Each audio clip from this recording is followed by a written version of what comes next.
Welcome to the Cornbath podcast.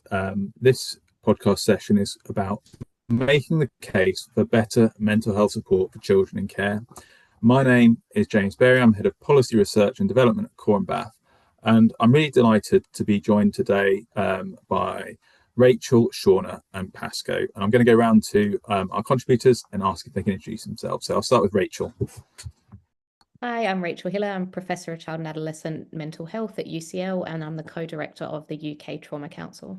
Hi, my name's Shaunna Devine. I'm a PhD student at Liverpool John Moores University, and I'm also care experienced. Hi everybody, I'm Pasco Fearon. I'm a professor at the University of Cambridge, and I'm director for the Centre for Child, Adolescent and Family Research at the University of Cambridge. Thank you so much. We're really delighted that we've got you here today. Now, today we are going to discuss a report. And a report was produced earlier this year. There you go. You can see that is the report. So, increasing access to evidence-informed mental health service provision for children in care in England. We produced that earlier in the year, and I think it was a really interesting time in producing it. And I wondered, Rachel, if you could set out a little bit about how the report came to exist and what were the intentions behind it. Yeah, and we probably should have said in the introductions as well, James, that Pasco and I are authors on the report. So I'm a lead author on the report, and Pasco is a co-author on the report. And Shaunna was also a really key contributor as part of the contributions that care experienced young people and adults provided the report. So I think that's probably important to say in terms of our lens of the discussion today. So the report, James, it really came out of quite informal conversations amongst colleagues and with young people and frontline professionals, where we were often hearing from the sector that we didn't know what we needed to know and things were very unclear. And actually in the research community, it felt like we had a lot of agreement that we perhaps weren't sharing very effectively. And I think one of the goals of the author teams was to really kind of cut through something just from one academic or one research program and see if we can bring together different academics and clinicians working in different areas, all focused on care experienced young people, and see what we could actually agree on and whether we could put recommendations out that could move the field forward in terms of mental health provision for young people in care. And then we were just really grateful to have input from frontline professionals, from social care and mental health services. We've had a lot of conversations with commissioners, etc. And we've had really, really key input from the care experience community as well. So we hope it's just really a report that can provide some actionable suggestions for how we can improve things. We know lots of people want to see better services here, and we just wanted to find a way to communicate some ways forward. Thank you. And Pasco, as a co-author, how did you find that process and being part of sort of trying to find a sort of consensus in the sort of academic community? It was a fantastic process. I mean, for me, it was actually, there were a lot of, I think, kind of grains that were floating around in everyone's heads that, sort of worries, frustrations, a recognition of the kind of fragmentation sometimes of the support offered to young people and how varied it is, and I think we've all been worried about that, and there hasn't been a brilliant opportunity to kind of actually get together and say, wait, is there not a better way to do this? So for me, that was the most important thing, actually, was just getting together a really nice, very varied group of people with different perspectives, different backgrounds. And actually, we shared a lot of the same concerns, and I think we agreed about a lot. And so in the end, there's a quite a large series of recommendations that I think are quite clear. I think most of them aren't really controversial. I think everybody in the sector would largely agree with them. And they feel like they are actionable, like there are some achievable things here that we can actually do that could make things better. So for me, that was brilliant, that we could get from the beginning of just uncertainty and worry and various kind of shared kind of concerns to a very practical process with a lot of involvement from lots of different people to a report that's actually really clear and hopefully is having quite a good impact. Thank you. And Shaunna, just as someone who's on the advisory committee and giving sort of feedback from that perspective, was there anything that sort of either jumped out to you from the report or something that jumped out to the advisory group that really sort of like connected in terms of the report, or you felt was really important? Yeah, I thought that what was really important as part of this report, the advisory group lasted for years, and it was a a real opportunity to kind of build up relationship-based practice while informing the report. And I really welcome that, because whenever I was in these advisory groups, we weren't just there for our lived experience, our professional experience was also considered. So, I'm care experienced, but I'm also a researcher, and I really appreciated that every time I spoke through my research lens, that was really welcomed. And that isn't often the case when you're in an advisory group. You're either there for your lived experience or your professional experience, and the two don't really meet. And that's a really important step forward, because we need to understand that we're experts by experience, but we also have that professional expertise as well. And when the two are put together, it can be really impactful. And I think when you read the report, you can really see the lived experience go through it. And I often think, these sort of things in mental health services, report making, it's often done for the person, and they're not usually part of that involvement. And to make actionable change, we need to make sure the people are benefiting and using these services are part of the discussion and part of the report making as well. Just quickly speaking to Shaunna's point there, because we've been so lucky to work with our advisory group for years now, and hopefully that means get to a stage where we can all disagree well as agree well, right?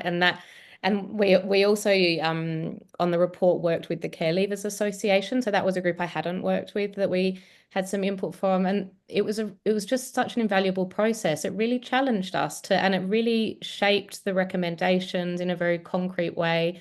Because I think a lot of advocates in the care community, and Shaunna, you can speak to this better than me, that it can be really draining to be constantly giving your views, and then buzzwords fall out of the sky and you don't feel like it is something that is actionable. And that was really core to what we were trying to do with the report, is make sure things can be done from it, that we don't just put out buzzwords that sound good in theory and don't lead to any action, because we were just so grateful for how many people contributed to the report from all different walks of life and all different sectors as well. Helpful to sort of move on to the next question is about how to make that difference. And I suppose we had that report launch, I think it was in May earlier this year, and I just wondered if Rachel, you could share sort of about the impact of the report and anything that's happened so far, any developments that have happened since, and sort of how the report's been received.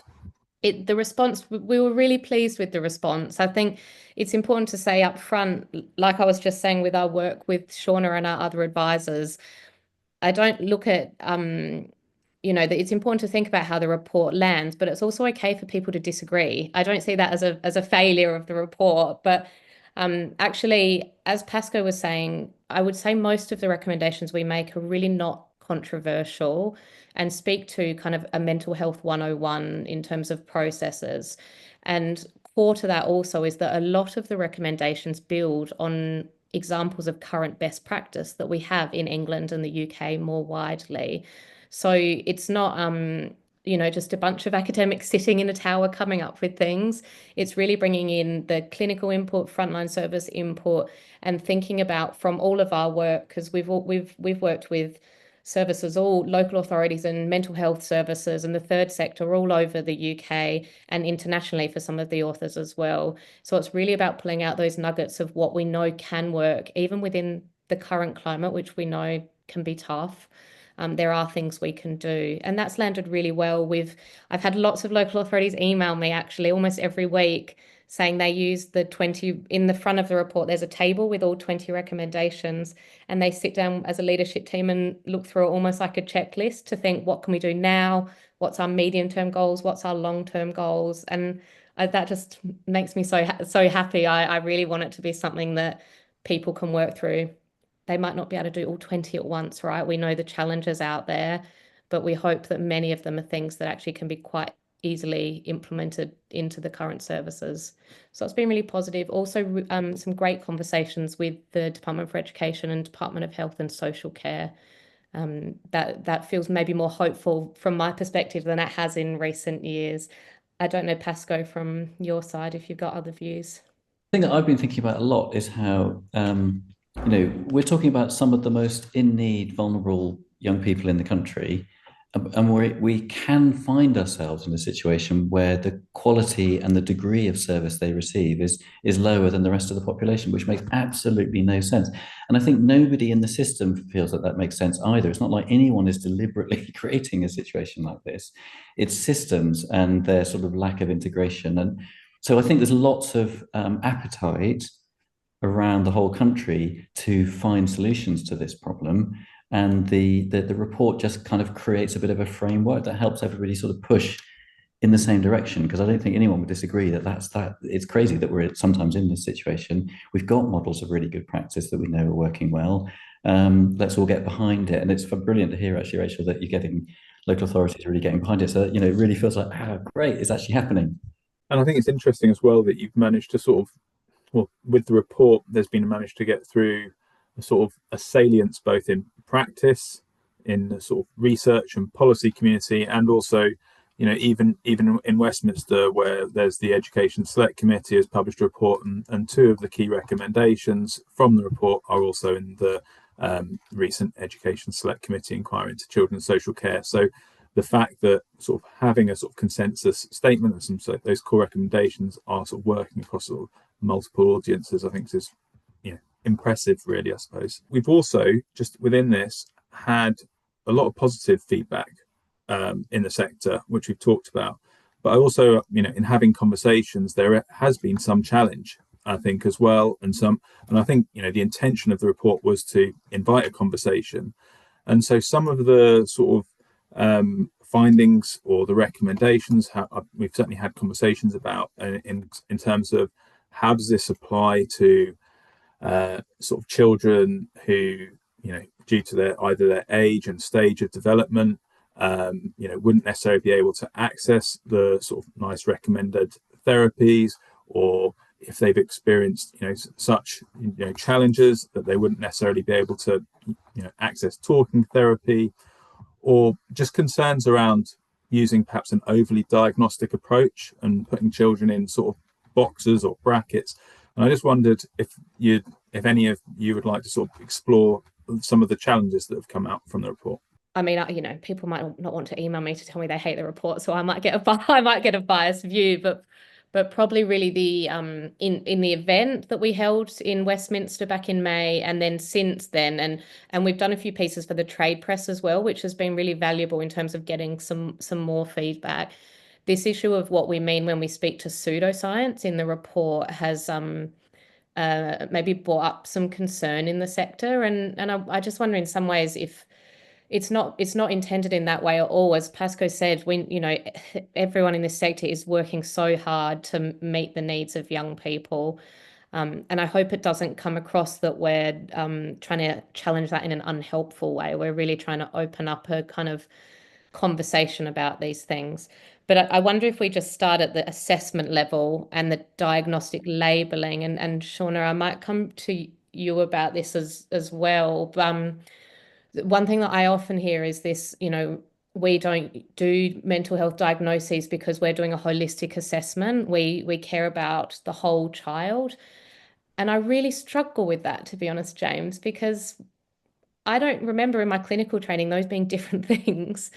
And any assessment we do with any young person should be interested in the child as a whole, the strengths of that child, what they like, what school's like for them, friendships, relationships, that is all part of not just a holistic assessment, but like rapport building with a young person, right? You're a stranger to them. So you should be interested in who they are. It's not just they come into the room and you throw a checklist at them. That's not what we're talking about here.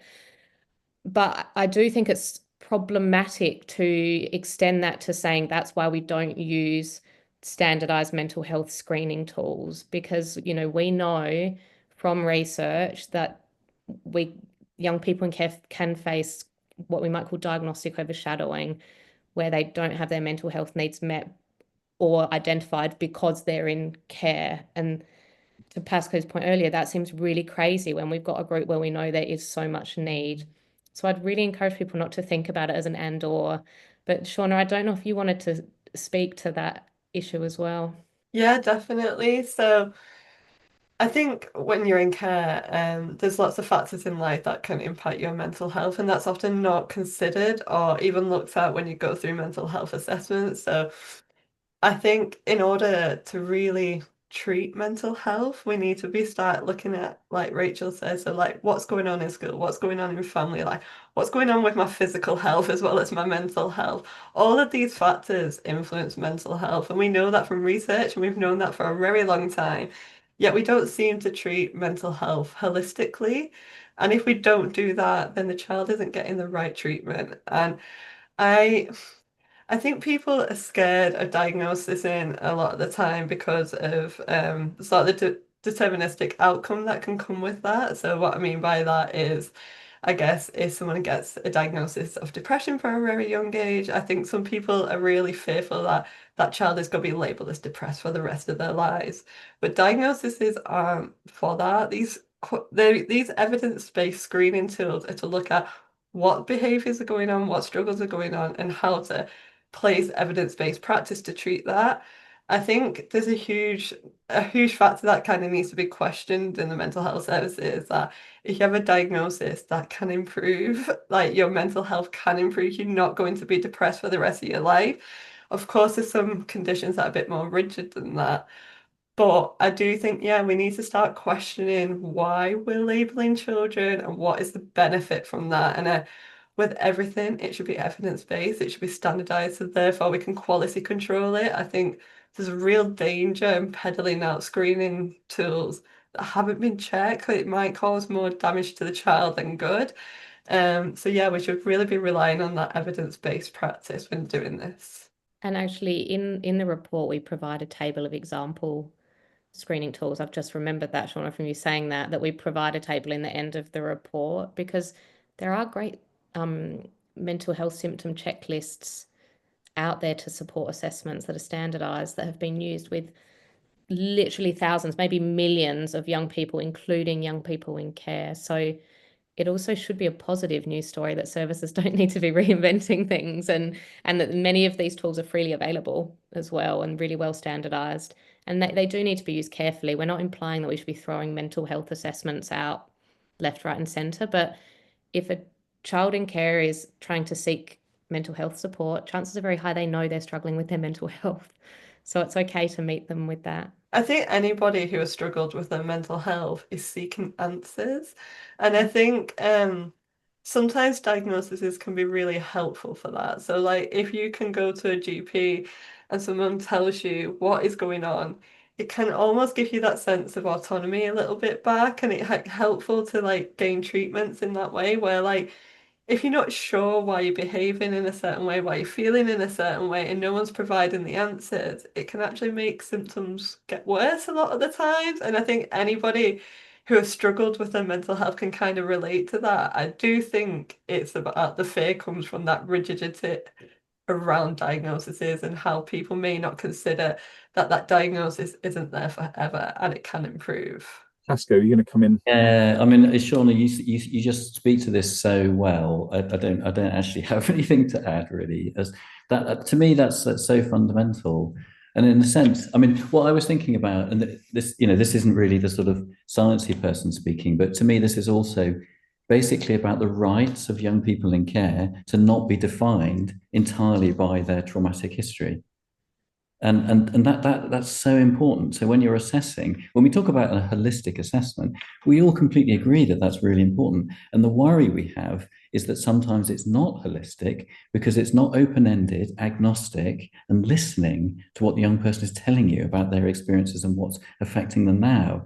And that the possibility that what's really going on is some really tough things happening at school, as opposed to something that happened in their early family life, And so a good diagnostic assessment, or a good psychosocial and psychological assessment, is about being agnostic, listening, exploring all areas of a young person's life, and then thinking about how do we best structure this in a way that's helpful, that could start to help us think as well about what sort of treatments or steps we can take.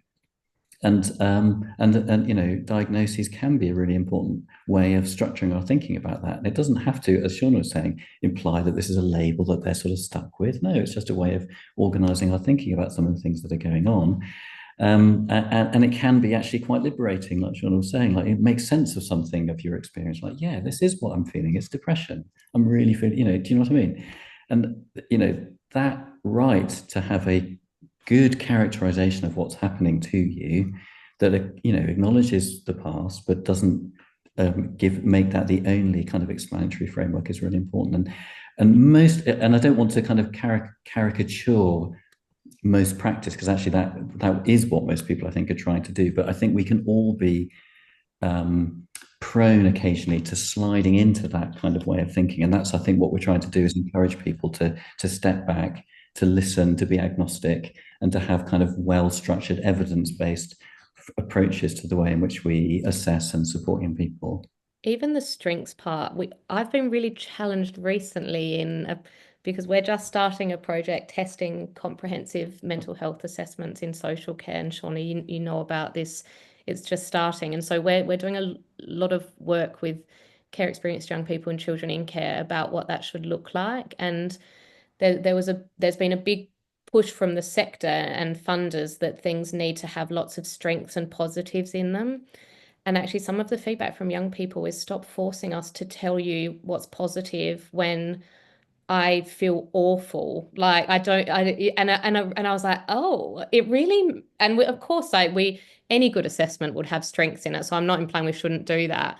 But it just has made me think of those conversations where it's just, let's not let ourselves sit on extremes, basically. Like, if people are struggling with their mental health, let's meet them where they're at. And like with diagnoses, some young people might really decide they don't want a diagnosis, and that might change the language you use in the session, but let's not make that decision for them.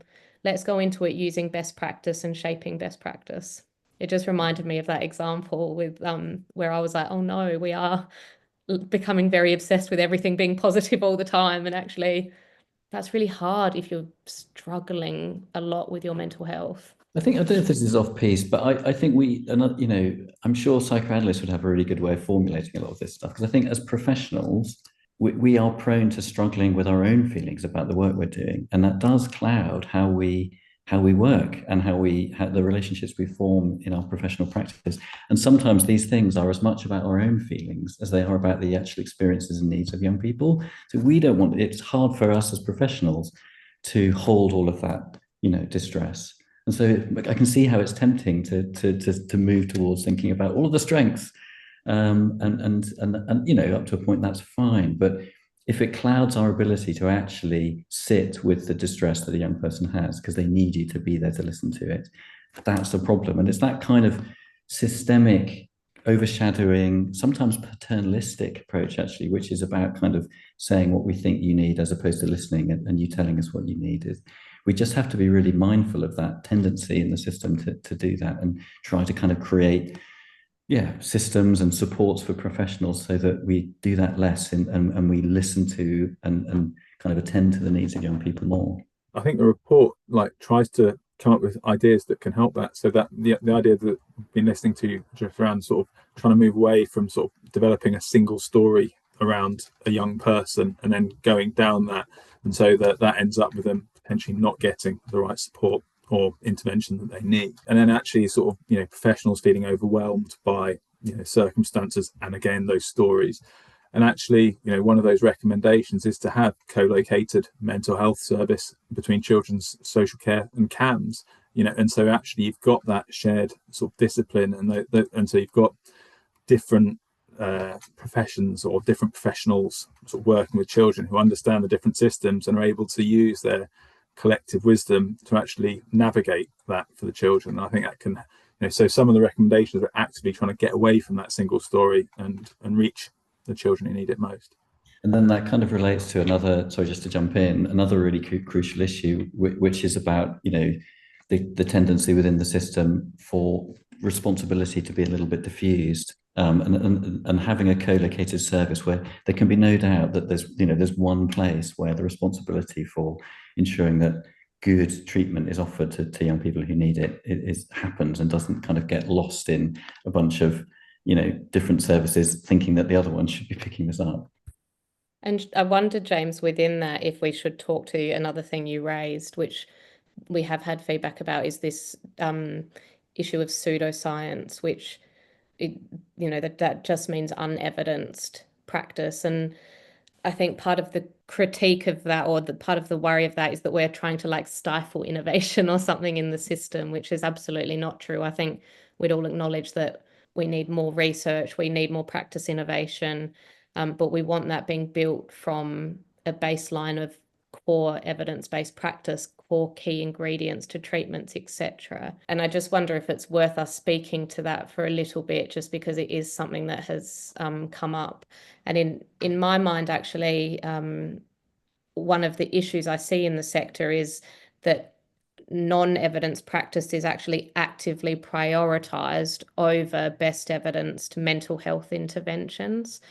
And it does partly, and it actually relates to what Pasco said, and Shaunna, I think you might be interested in coming in on this too, of whether we've become a bit too paternalistic with our decision making.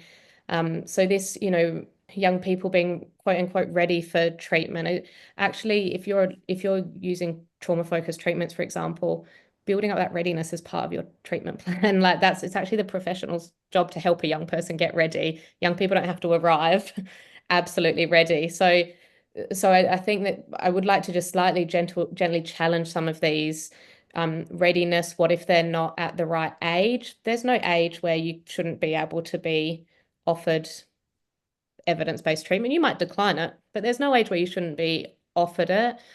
There will definitely be developmental considerations, of course, and we also have generally good treatments for children with autism, for example, where we've adapted best evidence, not we, I haven't done this, but others have adapted best evidence treatments for those groups. So, and other neurodevelopmental conditions. So I just would like to, in some ways, push back a little bit on the critique of what if they're not ready? What if they're not the right age? What if they're not the right stage? Like, what does that mean? If you're a 16-year-old and you've had 20 placements and you can't settle into a consistent placement, are we really okay with the answer being you can't access best evidence mental health care? I'm not okay with that as an answer.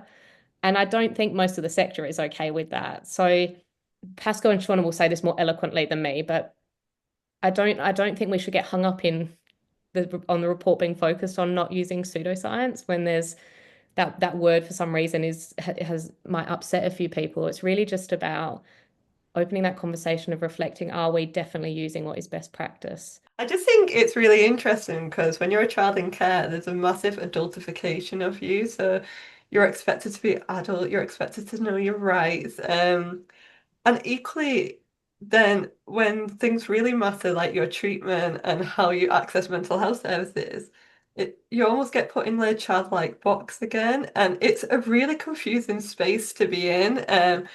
And especially if we consider like pre-care experiences, a lot of us have been guardians to our siblings, a lot of us had to look after ourselves independently. And then you come into the care system and they're like, oh no, you're not ready for this some form of treatment. And I think all treatment is age appropriate. It's considered, is that appropriate for that young person at that time? And I think some of the concerns and criticism around this might be coming from a viewpoint of looking at how we treat adults and their mental health services, because that might be their personal experience of what they know about the most. But here we're really arguing for that holistic package. So, like Rachel said, it's about that relationship building practice. So, a really good example of this is I was very not engaged in therapy whatsoever. And I was given a mentor for 2 years so I could get ready to speak and just got used to having them conversations. And then later I could access therapy and then escalate it.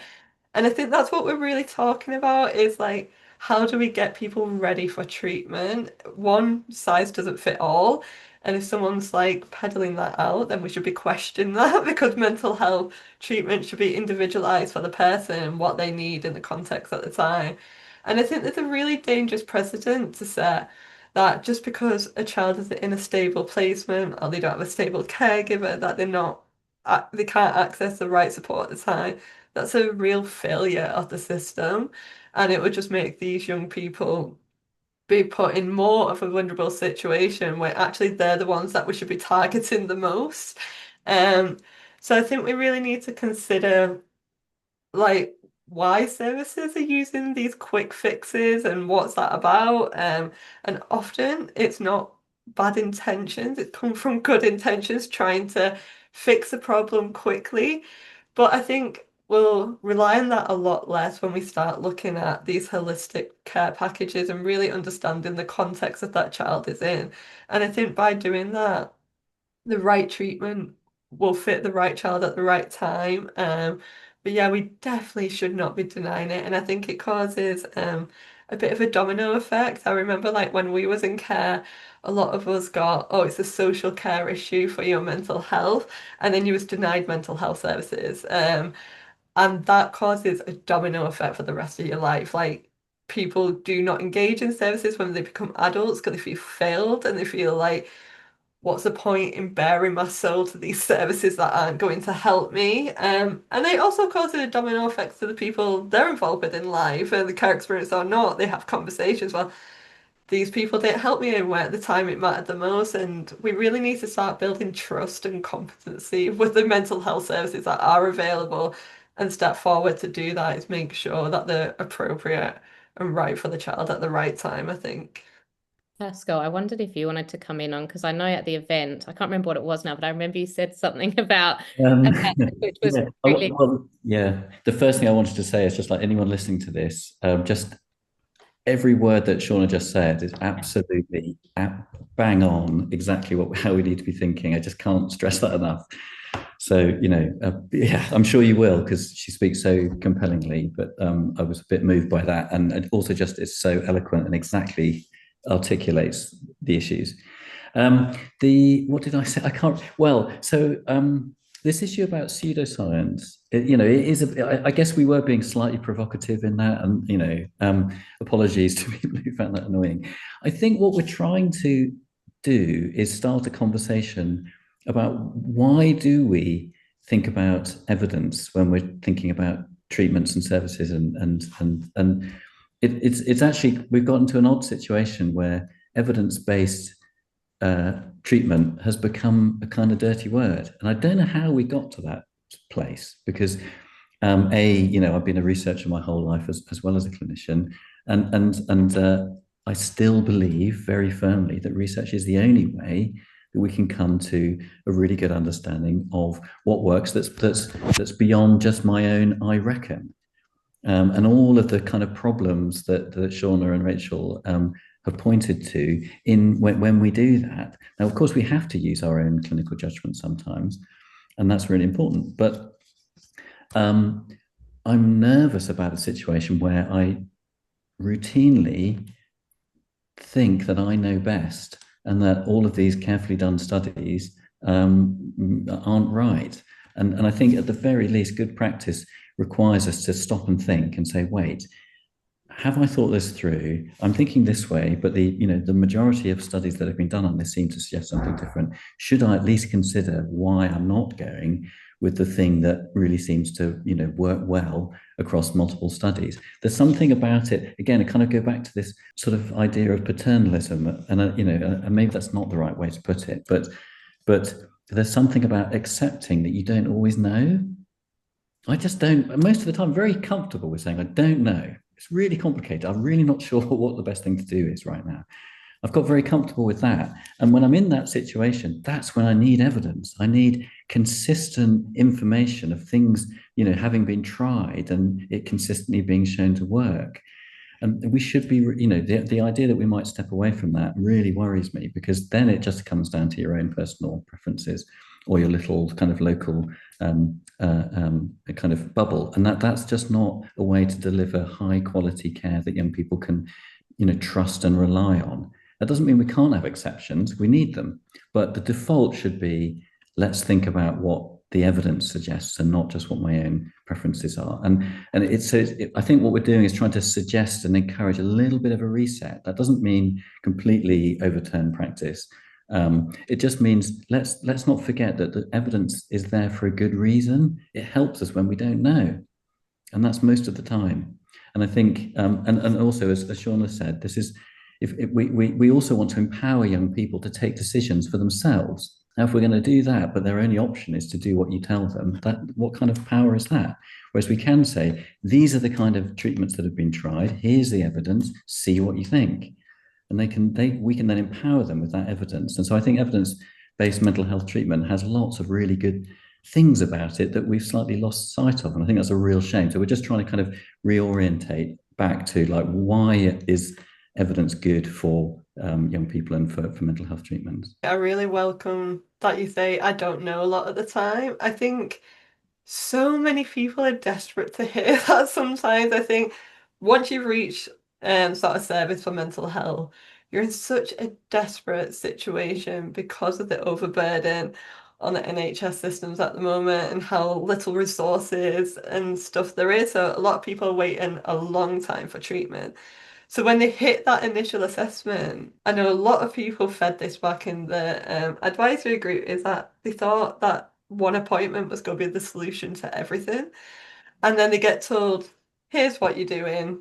And there's not been a real conversation. And I think it's really interesting because this doesn't typically happen so much in like physical health. Like, you should be given options. You should be given autonomy over your own body. Like, we're meant to be in a situation where people have choice over what they do with their own body, and that often isn't the case when it comes to mental health. And I think what's really interesting is if we can give people evidence-based practice, we can fully tell them the risk, the benefit, and why it was presented to them and what we think is the right decision. And then they have the autonomy to make that decision themselves. And I think giving back people autonomy when they're in a mental health crisis is actually a really important step forward in treatment as well. And I think it can really help that person take ownership on what's going on. And yeah, just bring a sense of control. But I think, yeah, we definitely should be presenting people with options that are evidence-based so they can make informed decisions. Because I guess the alternative is when we prevent options that aren't evidence-based, they got nothing to kind of make a decision on because there's nothing to inform them or research or have a look into or have a wider discussion about. So that's kind of just like speaks to the importance of why it should be evidence-based first. And I think one thing in that, and I know we're coming to the end of the podcast, and now we could probably all talk about this for another 3 hours. But Shaunna, you've just put it so well, and the physical health comparison is interesting. I don't think if a child in care broke their leg and went to hospital, we'd ever say, we can't treat that because your life's very complex. I don't think we would ever use that well, I hope we wouldn't ever use that in a physical health domain. And this is really just about getting services to reflect on whether they're offering best practice. Because, Shaunna, and I know you and I've talked about this before, and I think any of us that have had to take a child to a GP, for example, or even to hospital, will recognize that you really want that professional to give you answers, and you are presuming that they are giving you answers that are evidence-based. So we really, as a mental health profession, need to be aware of that power dynamic, and that we are giving young people the right information on what is evidence-based, because we do see even the phrase evidence-based being misused quite a lot in this sector. So it's really, I know that maybe the word pseudoscience was too provocative, but maybe it wasn't. This is a chance for us to really be thinking there's no silver bullet. If your service only offers one intervention for every young person coming through their door, that is not going to meet the needs. These, like we talk about a lot in the report, what we're really just wanting to do is revisit what we all know is true, which is that young people in care are individuals with different mental health needs, different life experiences, and we want to meet them where they are as an individual and provide the treatment that is recognized for what their individual needs are. And I hope that's not controversial to say. But it's started a conversation, hasn't it? And I suppose that's it. And part of that is trying to challenge professionals, challenge services to better meet the needs of children in care. And just sort of thinking ahead, is there anything, just as a final thoughts as we're running out of time, because we all have to move on to another meeting very soon, is there a sort of final recommendation or anything that you think sort of anyone listening today should take away from the report? I'll come around to each of you individually. Is there anything you want someone who might be listening today to take away? I'll start with Rachel. One thing I'd like people to take away is that best practice is possible, we know things are underfunded. We know resources are really, really hard at the moment. We know it's really tough out there, but change is still possible, and we've seen it happen. And we're really now focusing on how we can share best practice with the sector. And a lot of change is driven by the professionals in charge coming together and having these conversations. So don't be afraid of these conversations. And then the other point I want to make is more ladders, less snakes.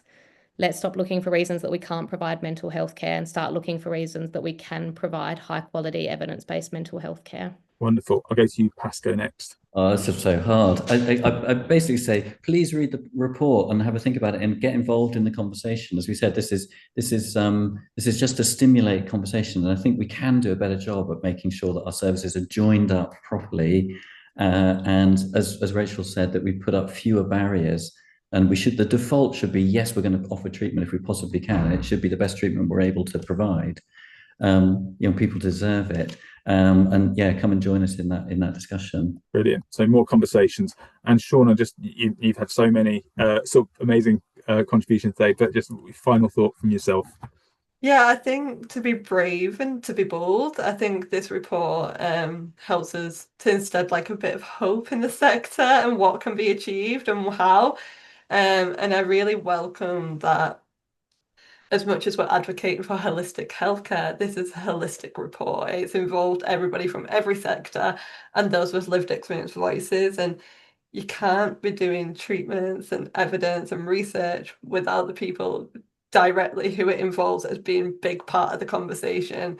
And it can't be tokenistic. Like, it has to be relationship built. So all of them practices and policies we're advocating for in the mental health sector, we've also adopted that in the research and academic sector too. And I think that is really telling from the report. And yeah, more people need to be brave and bold and work in that way forward, I think. Wonderful, thank you. And we're continuing the conversation. So there will be another event. It's online on the 13th of November, 5 till 6:30 p.m. UK Trauma Council and Cornwall Bath are hosting an online event where we're looking again at these recommendations in the report. I can only say thank you so much, Rachel, Pasco, and Shaunna. We've really enjoyed having you on here. It's been a really interesting discussion, which has just flowed more from some of the questions we were thinking about. And I think there's more sort of conversations we need to be having in some of the questions about why are we doing this? How have we got to where we got to? But I'm looking forward to having them with you another time. Thanks very much, James. Thank you. Oh.